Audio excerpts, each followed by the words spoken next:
여기까지가 간단한 두 가지 그래프를 제가 보여드리면서 이제 설명을 해드린 건데, 어, 어떻게 보면은 어느 신문을 다시 한번 뒤져도 볼 수 있는 겁니다. 근데 놓치는 것들이 있는 거예요. 아마도 제가 생각할 때는 건 뭐냐면 본인들이 생각하는 방향이 있어요.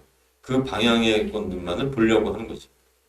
냉정하게 좀 이제 봐야 되는데, 예를 들면은 이제 주로 재생에너지나 이런 기후변화에 대해서는 진보 쪽 사람들이 많이 얘기를 하죠. 이걸 아젠다 한 것도 유럽도 이제 좌파적, 진보적 엘리트들이 이 문제를 계속 해왔고, 또 한국도 마찬가지죠.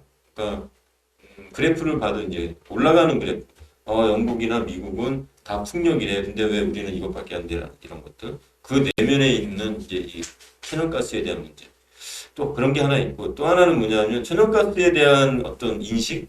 그러니까 이 예전부터 천연가스는 사실 넘버 3였어요. 네. 네, 반갑습니다. 오늘 제가 원래 홍보를 한 제목은 넘버 3, 에너지 넘버 3, 가스의 등장, 화려한 등장 이런 건데, 가스의 시대로 저는 보고 있습니다. 가스의 시대가 지금 시작이 되고, 향후 한 3, 40년간은 이제 주저하지 않을까. 그런 계속 주장을 해왔었는데, 이게 리바이벌 탄소 중립, 저는 탄소 중립 관련된 연구도 하고 또 사업도 하고 있습니다. 근데 왜 가스를 중요한 게 뭔가? 사실 이 가스에 대한 문제는 한 3, 4년 전부터 제가 계속 앞으로는 가스시제에 대해서 준비를 해야 된다 이런 얘기를 많이 했었고 강연도 하고 또 태백이나 이런 글도 많이 썼습니다. 최근에 이제 드디어 이제 가스가 등장을 하면서 이 문제에 대해서 다시 한번 보시려고 하는 분들이 많이 있는 것 같아요. 특히 정책 관련된 분들도 계시고 그래서 오늘은 이제 여러 가지 굉장히 많은 얘기들이 있지만 주요 핵심적인 얘기만 해서 한 3개만 나눠서 지금 현재 가스 문제가 어떤 식으로 진행되어 있는가 그래서 이걸 바라보는 관점들 아마 제도관련에서는 안 다루고 있는 것 같아요. 아직은 이제 보고 다룰 거거든요. 보고 있는데 뭘 지금 있는가 그런 것들을 한번 다루고 그리고 이제 탄소중립과 관련돼서 가스가 굉장히 중요한 것이 되는데 이걸 왜 이런 식으로 흘러갔고 하나의 사례로 저는 이제 영국에서 한 20년 있었기 때문에 영국 사례 중심으로 말씀드리겠습니다. 그게 두 번째 이야기고 세 번째 이야기가 이런 탄소중립을 진행해 나가는 한국의 목표 방향성 이런 것들은 어떤 것이 되어야 할 것인가. 제가 미래를 예측할 수는 없는 거고 현재 상황, 과거의 이제 것들을 분석을 해 나가면서 향후 어떤 식으로 갈 것인가 이슈를 좀 던지는 상황으로 세 번째 이야기를 하겠습니다. 중간은 세 가지 얘기는 가스의 이제 현재 상황, 그다음에 하나의 사례에서 영국, 그다음 한국의 탄소중립 이 세 가지를 진행하는데 중간중간에 여기 오신 분들이 있으니까 또 유튜브에서 청취하시는 분들이 있고 질문을 하나하나 하는 것만 끝나는 게 아니라 얘기를 Q&A라고 해 그런 방식으로 해보면 어떨까 합니다. 일단 제목은 제가 가스 시제와 탄소 중립이라고 했거든요. 한 가지 이제 이것부터 시작을 하려고 합니다. 지금 가스 시제라고 얘기하고 그러면 이제 가스가 어떤 식으로 되어 있냐 지금 보여주는 그림은 유럽의 현재 천연가스의 그 가격의 동향이다. 지난 한 5년간의 가격의 동향인데요. 다들 첫 번째인 겁니다. 과연 천연가스가 얼마만큼 올랐느냐. 지금 356호 보고 있죠. 이게 메가와트라고 하는데 350까지 나왔는데 기존에는 어떻게 되냐면 2000년대 이후 2021년 이전 20년까지 한번 보세요. 보시면 지금 50유로가 안 됐습니다. 그러니까 20유로, 30유로에서 지금 최대로 올라가는 게 350. 때니까 10배로 지금 오르는 거거든요. 이게 이제 과연 1950대 뭐 이게 2022년도에 올라가잖아요. 이전에 2020년, 21년대에 비하면 8배에서 10배가 올라가는데 보통 이런 식의 어떠한 에너지고 이런 식으로 에너지가 800% 이상 올라가는 경우가 있습니다. 뭐 어떤 석유를 보든 이렇게 올라가는데 흔히들 얘기하는 게 이게 푸틴이 우크라이나를 침공함으로써 그걸 무기화했던 천연가스를 공급하는 게 러시아의 가즈프롬인데 가즈프롬이 유럽의 파이프라인을 통해서 가스를 공급하잖아요. 그러니까 PNP라고 하거든요.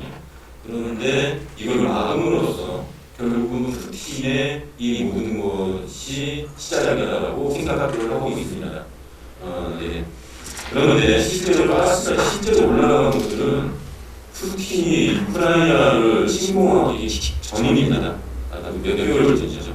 처음에 제가 이렇게 보면은 2021년 9월쯤에 한번 이렇게 뒤로 다 튀기 시작합니다. 여기 보시면은 20년부터 낮게 오는 것이 50유로 가까이 올라가기 시작한 거는 2021년 상반기 지나가지고 올라가기 시작했죠. 그러니까 9월쯤에 한번 픽을 붙입니다. 이건 대단한 사건입니다. 저희가 러시아나 이런 거랑 상관없이 상상하고 돼요. 작년 9월로 나와가 보면 갑자기 천연가스가 올라가는 거예요. 그 다음에 실제로 언제 막 기억나냐면 거의 1년 전입니다. 그러니까 오늘이 27일이죠. 12월 27일. 작년 12월 22일입니다. 22일에 역사적으로 100유로를 통과하고 150유로를 통과해서 피표를 씁니다. 이건 대단한 사건인데 실제로 에너지 하시는 분들 이외에는 이걸 크게 보지는 않았어요. 뭐 천연가스 올라가다 내려가겠지 이제 겨울이고 하니까 그랬었는데 이건 어마어마한 사건입니다. 4배 정도 올라가는 거니까 연초에 이게 그 다음이 PP가 3번째 PP가 있는데 이게 이제 우크라이나 전쟁에 관한 다섯이고 그래서 경제 제재가 있었죠. 미국이 참전하지 않고 이건 경제 제재로 문제를 수재했다라고 되고 경제 제재가 됨으로써 러시아와 유럽 간의 거래는 모두가 다 끊기는 거죠.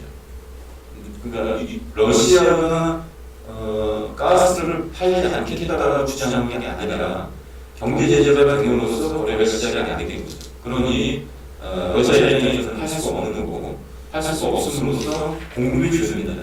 공급이 유럽에 받는 가스의 공급이 줄면 당연히 올라가게 되는 거죠. 수요 공급에 따라서. 그래서 이게 PP가 되고 최근에 이제 나온 게 가장 크게 되는 거 이것이 이제 연도 저희 금년도에 여름 지나서 PP입니다. 지금은 많이 안정화됐죠. 안정화돼서 현재 82 어저께 제가 얘기했는데 83유로입니다. 그러니까 작년에 일사분기 대비는 2배에서 한 3배 정도 지금 오른 상태인데 현재 안정화하고 있습니다. 왜냐하면 수요 공급에 따라서 공급이 이제 늘고 안정화로 들어가고 있다는 거죠. 근데 과연 이게 어느 때까지 내려가느냐? 제가 보는 거는 50유로 이하가 내려가지 않을 거다. 그렇다 보면 예전에 비해서는 2배가 되는 거죠. 2배라고 하는 거는 100%가 이상이 되는 거라고 보셔야 됩니다. 요거는 이제 주로 가스 관련된 경제 전문가들 여러 명들이 이제 언제부터 이 정보를 내냐면은 2021년 제가 말씀드린 처음 피크가 나는데 이때 먼저 경고를 했어요. 이게 언제죠? 이분이 이름이 약간 독일식 이름인데 이분이 언제 이런 트위터를 날렸냐면 9월 24일이에요. 작년 9월 24일이니까 이 우크라이나 훨씬 이전이죠. 그리고 12월 피크를 했었던 거기 거의 3개월 전. 여기서 뭐라고 하냐면 Europe's energy crisis is coming. 유럽의 에너지주의가 지금 다가오고 있다. 이렇게 얘기해요. 모든 전 세계에도 함께. 그러니까 이거를 그러니까 소링 내추럴 가스 프라이시스를 갖다가 이제 느끼게 되더라고 얘기를 하거든요. 경험을 하는 거예요. 이게 이제 어느 정도까지 갈 거냐? 과거 대비 5배, 500%라고 얘기를 하는 거죠. 그러면서 블룸버그의 이 아티클을 이 브리핑을 공유합니다. 이때까지 잘 몰랐어요. 이때까지도 블룸버그가 자꾸 올라가다 떨어지겠지. 근데 저희로서는 이건 어마어마한 거거든요. 이 뭔가가 있다. 이게 금방 끝나는 게 아니다라고 이제 본 거고. 그 이후에 제가 아까 말씀드린 것처럼 이게 뭘 받아니까 살짝 내려가다가 12월 22일 날 다시 피크를 올립니다.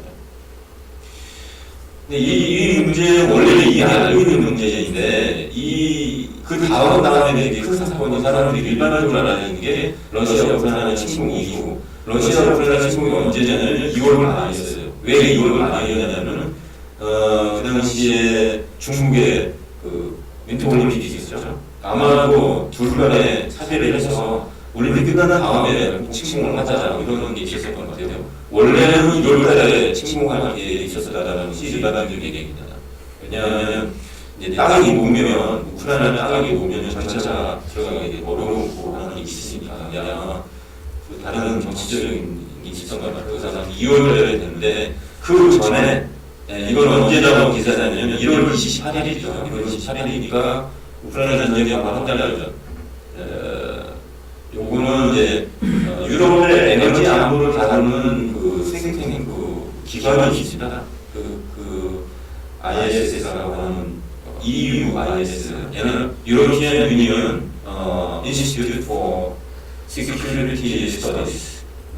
그러니까 안보 관련된 그 연구를 하는 기관이죠. 여기서 에너지 크라이시스에 대한 문제를 다룹니다.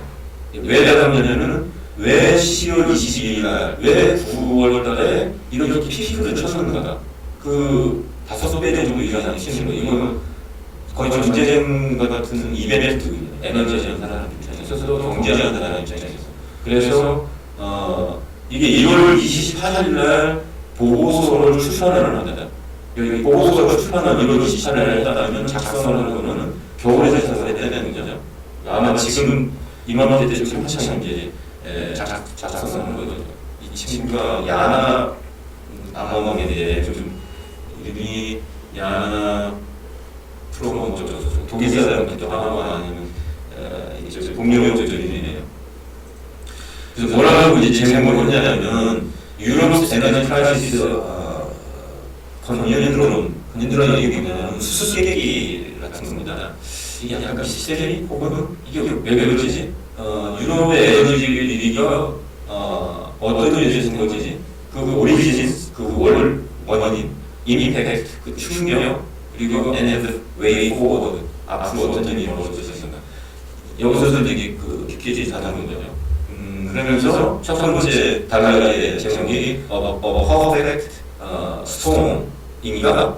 라고 이렇게 얘기합니다. 우리가 이제 보통 퍼펙트 스톰이 뭐라고 하냐면은 경제에 나가면 여러 가지 안 좋은 조건들이 막 합쳐져가지고 한 번에 이렇게 쫙 오게 되는 그런 거죠. 그거는 이제 내 잘못이 아닌 거죠. 내 잘못은 아니고 운이 없는 거지. 여러 가지가 막 붙여져서 내가 직장을 이루는데 갑자기 아버님이 돌아가시기 시작을 해가지고 어머님이 아프고 이런 모든 것들이 한꺼번에 몰아치는 그런 거냐라는 거냐. 이게 그러면서 그림을 내는데 결국은 이 유럽의 에너지 크라이시스가 퍼펙트 스톰인가 혹은 아니면 self-inflicted tempest인가 이렇게 나오는데 이게 무슨 얘기냐면 영어로 self-inflicted tempest 몇 말하냐면 inflicted는 뭔가 이렇게 오염되고 있는 거거든요. self-inflicted는 내가 내 자신을 이렇게 해를 준 거예요. 자해하는 거죠. 자해하는 tempest 폭풍 같은 거. 내가 스스로 만든 거냐. 내 다른 나라에 총을 쏘거냐 아니면 나라가 관계없이 아주 안 좋은 것들이 한꺼번에 생긴 어떤 퍼펙트 스톰이냐 이렇게 이제 제목을 띄우는 거죠.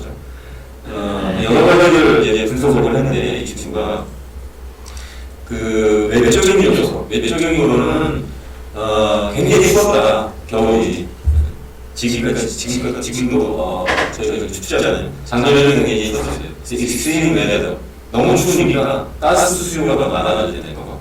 그다음에 포스트 코비드 리커버리라고 해서 작년부터 이제 코로나가 풀리기 시작하면서 사람들이 다니기 시작했단 말이에요. 한국은 다르게 유럽과 미국은 2020년도, 19년도, 20년도부터 2020년 2년간은 완전히 폐쇄되죠. 길거리에 다니지 못했으니까. 그래다가 작년부터 이게 확 풀어졌어요. 그러면서 이제 수요가 늘어나게 되는 거죠. 그래서 포스트 코비드 리커버리가 시작이 되고 그랬는데 공급은 줄는 거죠. 내가 이만큼 필요로 해서 이제 천연가스가 필요로 하는데 날씨도 추운데 공급은 이제 줄어드는 거죠. 이때 왜 서브라이 컨트랙션을 이때에는 이때는 우크라이나하고 전혀 관계가 없어요. 우크라이나 관계가 없이 전에 이미 이제 수요가 너무 적지 않냐 이런 얘기를 했던 거고 뭐 그다음에 내적인 요소 이해 2021년도에 여름에 바람이 안 불었어요. 그래서 로우 위드 제네레이션을 했는데 풍량이 줄어드는 거죠. 풍량이 줄니까 풍력 발전이 예상외로 아주 잘 나오는 거죠. 이게 무슨 문제냐면 풍력 발전이가 만약에 안 들어가면 어떤 걸 이제 돌려야 되냐면 가스 발전을 해야 된다. 가스 발전이 기술상으로 이렇게 변동하는 수요에 영향을 가장 좋은 발전 소들이. 그러니까 천연가스가 이제 수요가 이제 늘어나게 되고, 그다음에 그러다 보니까 가스의 저장률이 작아진 거죠. 보통 천연가스 가격은 각국이 가지고 있는 가스의 저장률이 낮아지면 가격이 올라가게 있습니다. 그런 예들이 있었고, 그다음에 EU와 러시아 간의 어떤 관계들 이런 것들도 이때부터 이제 생기기 시작을 했다는 거죠. 그다음에 어드 팩터 얘기 나와서 이게 굉장히 중요한 얘기인데 기후변화 정책의 문제점이 않겠느냐. 그러니까 클라이밋 폴리시에 대한 문제들에 대한 거. 그다음에 네트워크 스트라티지 내적 리적 이게 무슨 얘기냐면 전략적으로 여러 대안들에 가지고 있지 않았다는 거죠. 에너지 안보적인 차원에서 우리가 에너지 안보라는 말에 무슨 얘기냐면 에너지 가격은 어느 일정 변동도 안 하는 선에서 왔다 갔다 해야 됩니다. 그게 안보를 안정화한다는 의미거든요. 에너지 안보라고 하면 어느 나라의 가격이 떨어졌다 올라가다 이러면 불안해지는 거거든요. 그래서 에너지 안보를 한다는 거는 변동의 기회를 어느 선에서 해야 되는데 지금 그런 상황이 아니잖아요. 이게 5배가 오르면서 거의 통계에 변하는 상황이 온 거죠. 그 다음에 세 번째 얘기가 일렉트리시티 프라이스 포뮬레이션이라고 하는데 전력 가격을 이렇게 설정을 하는 어떠한 가격 구조가 있어요. 구조 상의 문제가 있는 게 아니냐 이런 얘기를 하는 거죠. 그러니까 매니저의 것들은 다 시장의 변동의 문제, 기후의 문제 이런 게 내적인 문제, 외적인 문제라는 게 되면 더 중요한 문제로서 어떤 팩터스가 고려해야 되는 기후변화는 정책상의 문제. 그 다음에 어떤 전략적으로 이렇게 좀 대안적인 것들을 갖춰야 되는데 그런 게 렉 같은 거죠. 그러니까 결핍됐다는 거 없다는 거. 그 다음은 혹시 우리 전력산업 구조 요금을 설정하는데 그 포뮬레이션에 문제가 있지 않겠느냐 이런 것들을 한 거죠. 어떻게 보면 이 세 가지 분이 유럽의 기후변화 정책에 대한 아주 근본적인 문제 제기를 해주는 거죠. 뭔가 우리는 하고 있는데 실제로는 큰 문제가 있는 건 아니냐라는 거를 던진 겁니다. 이게 2월 달에 나오는데 사실 이 이전에도 여러 언론에서 유럽 언론에서 계속 문제 제기했었어요. 기후변화 정책에 대한 쉽게 얘기하면은 균열하는 정책이 너무 많이 있는 거 아니냐, 대책이 없는데 너무 한쪽으로 몰리는 거 아니냐, 이런 것들을 계속 제기를 했었던 거죠. 환상생활이라는 단어. 이게 왜 얘기를 했냐면은 제가 이 도표는 2010년까지 도표입니다. 그러니까 2020년도에 퍼블리시 된 거로 보셔야 되니까 지금 가스 문제가 나오기 전 2021년 이전에 얘기한 거죠. 이걸 잘 보시면 일렉트리시티 제너레이션과 퓨리파이니까 그 연료로 발전을 하게 되는데 그 발전 양이 지난 한 11년간 그렇게 펴왔다는 걸 볼 수 있습니다. 이게 2008년부터 2017년까지 11년간 펴였는데 굉장히 흥미로운 게 있습니다. 일반 일상적으로 보면 이걸 보셔야 돼요. 녹색 그림, 녹색 그림을 이렇게 보시면 이게 올라가잖아요. 이게 뭐겠죠? 이게 녹색이니까 재생해야죠. 아하, 연기라는 거예요. 여기 이렇게 열심히 밀어보구나. 이렇게 쭉 올라가. 2008년도에 했으니까 이 기후변화 정책을 2000년대 초부터 해서 세팅을 하고 실제로 풍력발전이 일어나기 시작이 2008년부터 시작이 올라가면서 와우, 대단히 큰 성과를 하네. 근데 뭘 뭐냐면 실제로 많이 하는 건 뭐냐면 이거라고 회색. 이 회색이죠. 네, 맞습니다. 가스가 늘어났어요, 동시에.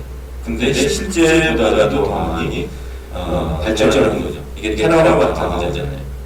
그 다음에 노란색, 이게 유클 원자력인데, 원자력은 전체적으로 한 20%에서 지금 계속 유지되고 있는 거죠. 뭐가 빠져나냐? 요 파란색입니다. 요 파란색이 코올이죠. 석탄이 떨어지기 시작하고 여기. 그렇죠? 2012년도에는 산이 올라갔을 때 가스는 일시적으로 이제 떨어졌는데 석탄 발전이 올라가다가 가스 발전이 이제 올라가는 속성강이죠. 그러다가 석탄 발전이 이제 다시 폐쇄살로 약속해가지고 하나씩 폐쇄살입니다. 어차피 연안이 되고 있으니까 다시 연안하지 않게 되고 드디어 2019년도에 보면은 거의 없어질 정도 되고 2020년도 5월달에 들어가서 드디어 코로나가 있으면서 수요가 줄어들면서 그때 역사적인 연계에서 전력사업이 역사적인 일인데 5월달 첫 주에 석탄 발전 아예 안 합니다. 거의 제로. 그러니까 드디어 영국 정부가 그 20년 가까이 그 추진해냈던 석탄 발전을 폐쇄고 전력으로 대체하겠다는 게 거의 실현이 됐던 거죠.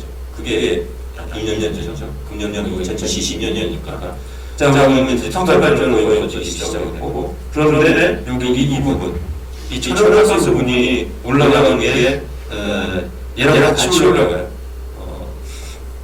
그러니까 석탄 발전은 뭐가 대체되죠? 이 그림만 보면은 재생에너지 풍력발 발전이 올라가고요. 그 다음에 얘가 뭐죠?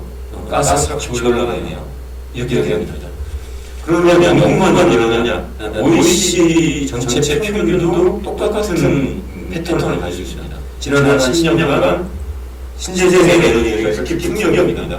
여기서 솔라나보는 전체 전력에서 한 2%나 3%도 안 됩니다. 태양광만 쓸 수 있는 것이 아니니까 요런 풍력이 대부분이 한 80%의 재생에너지 표현인데 쭉 올라가고 근데 같이 따라오는 게 천연가스 같이 올라갑니다. 이게 문제죠. 그런데 사람들은 뭐만 보냐면은 재생에너지가 올라가고 계속 얘기해요. 실제로 그래프를 보면은 같이 올라가고 숫자상은 천연가스가 올라가면 불구하고 이게 원칙시 현상인 거죠.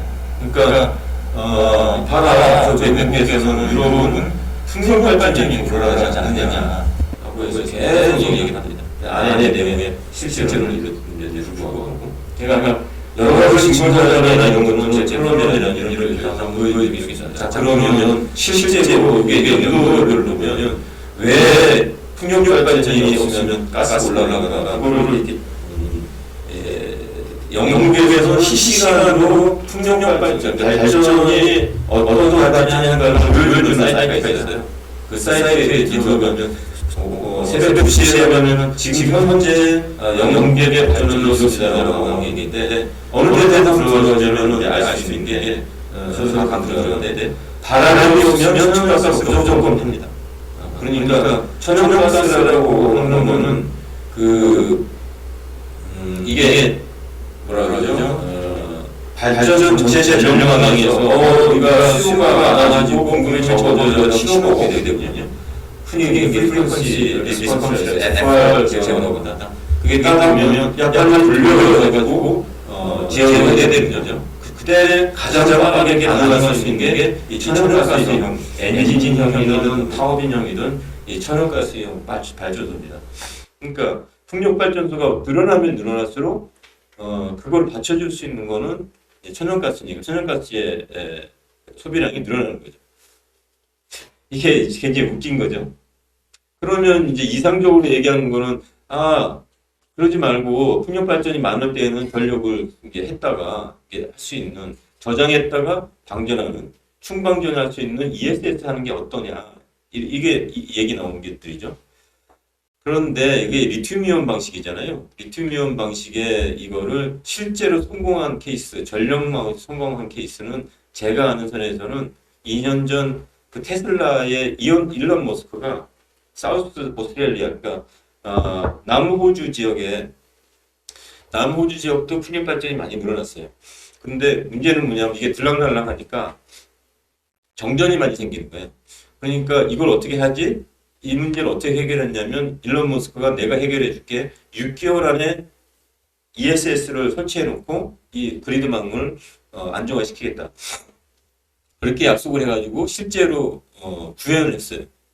그래서 남호주에 가면은 ESS하고 풍력 발전하고 그다음에 집에는 태양광이 있는 걸로 해서 발전의 전환을 성공적으로 이뤘죠. 근데 유럽은 이게 안 돼요.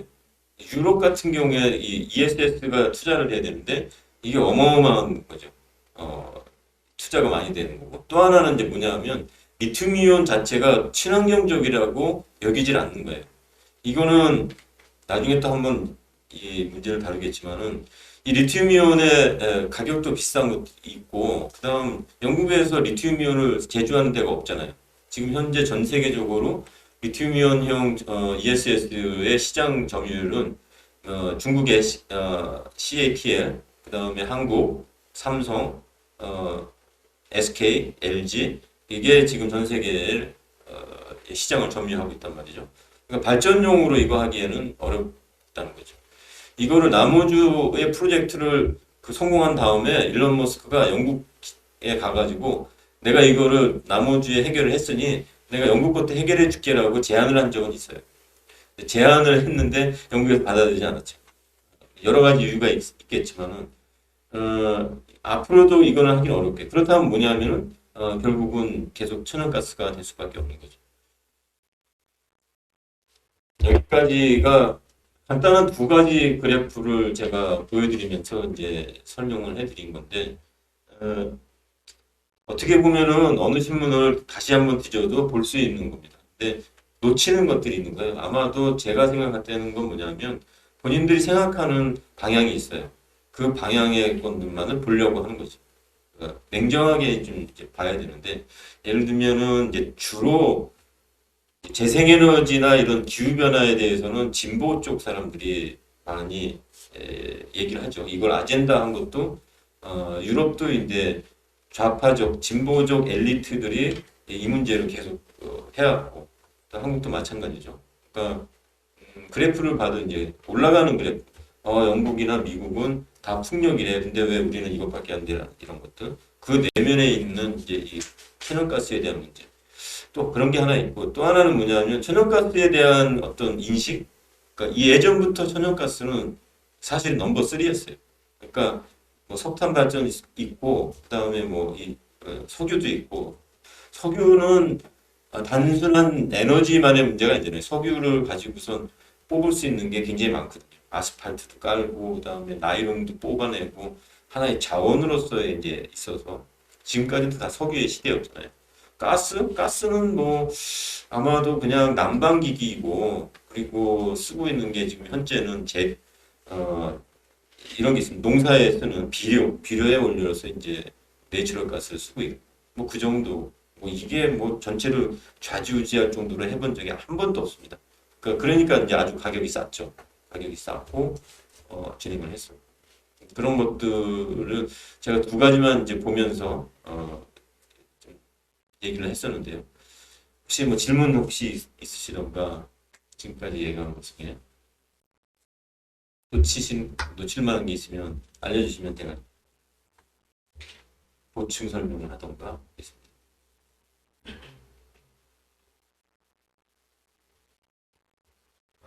다른 에너지에 비해서 장점이 어떻게 계십니까? 현역가스요. 아까 말씀드렸지만은 전력망과 관계된 건데 전력망이 이게 전국적으로 이제 깔려 있고 이 전력의 특성이 일단 교류형이기 때문에 이제 먼 곳까지 전기를 보낼 수 있잖아요. 그러니까 유럽 같은 경우에는 그 그리드망 전력 그리드가 전력망인데 다 같이 통합이 돼 있어요. 내가 여기서 굉장히 고압으로 올리면 바다 건너까지도 이제 보내주는 그런 전력망이 있는데 그 전력망에서 이제 수요와 공급이 막 출렁일 때 보통은 석탄 발전을 왜 하냐면은 싸니까 계속 24시간 도는 거예요. 근데 이제 천연가스 같은 경우에는 그렇게 하기에는 좀 비싸니까 피크가 될 때만 이제 쐈거든요. 내가 이제 여름에 이제 냉방기기가 많이 들 때는 전기가 많이 들어가니까 그때만 이제 쐈던 거죠. 그러니까 변동 전력 수요에 다이나믹하게 대응하기 좋은 그런 발전기의 연료로 쓸 수 있다는 거. 또 하나는 천연가스가 일반 연료에 비해서 그러니까 모빌리티 쓰는 자동차에 쓰는 연료로서 부산물이 디젤이나 가솔린에 비해서 더 적습니다. 그러니까 뭐 이걸 얘기해서 실제로 청정 연료라고 주장하는 사람들도 있어요. 그러니까 CH4인데 다른 거에 비해서는 이제 먼지나 뭐 이런 부산물 나오는 해로운 것들이 좀 적다. 상대적으로 이제 그런 점들이 좀 많이 어필이 된 거죠. 그다음 현재로서는 난방용, 그러니까 모빌리티 말고 이렇게 스테이셔너리한 거, 그러니까 서 있는 정적인 구조물에서 쓰는 에너지원으로 쓰는 게 난방인데 지금 대부분이 난방이 선진국에서는 천연가스를 쓰고 있는. 그러니까 옛날에는 뭐 석탄도 썼다가 전기가 나오면 전기 쓰는 것도 있는데 이 가스 보일러만큼 따뜻한 거를 줄 수 있는 건 없거든. 이제 그런 면에서는 장점이 됐죠. 지금 우리나라도 그런 장점을 살려서 하고 있는 거 아닙니까? 그럴 수밖에 없었죠. 현재까지도 그럴 수밖에 없었고, 근데 뭐 이동이 자유롭고 하니까 나름대로 안전한 데고, 나중에도 말씀드리겠지만 한국이 탄소 중립을 얘기하면서 뭐가 나왔냐면은 이제 수소 경제를 얘기 나왔거든요. 근데 그럼 수소를 어떻게 할 거냐? 그린 수소가 나와야 되는데, 클린 수소가. 클린 수소라는 건 뭐냐면, 수전해를 하는 거거든요. 그 풍력 발전이라고 하는 청정 에너지로부터 만든 전기를 써서 물을 분해시켜서 수소를 만드는 게 그게 클린 수소인데 돈이 많이 들어가요. 그러면 그 전 단계는 뭐냐면 천연가스에서 개질하는 방법이 있어요. CH4니까 CH에서 H4를 산소랑 결합해서 뽑아내는 거죠. 그 H를 이렇게 딱 떨어내면은 CO2가 있고 H는 뽑아내는데 여전히 이산화탄소는 나오지만 그 H가 바로 나오니까 현재 이런 계질형 그 수소 발전소를 국내에서 여러 발전소들 민간 발전소 포함해서 많이들 연료전지 발전을 하고 있어요. 그래서 작년까지만 해도 이게 산자부에서 승인난 한 20메가급 작은 중소형급이 제 기억에 한 160개 정도가 승인이 이미 났어요. 그러니까 벌써 산업에 있는 사람들은 이거의 장점을 아니까 다 그쪽으로 다 넘어가 버린 거죠. 네. 이 문제를 또 다루면 또 재밌는 게 CO2가 나오거든요. 이산화탄소가.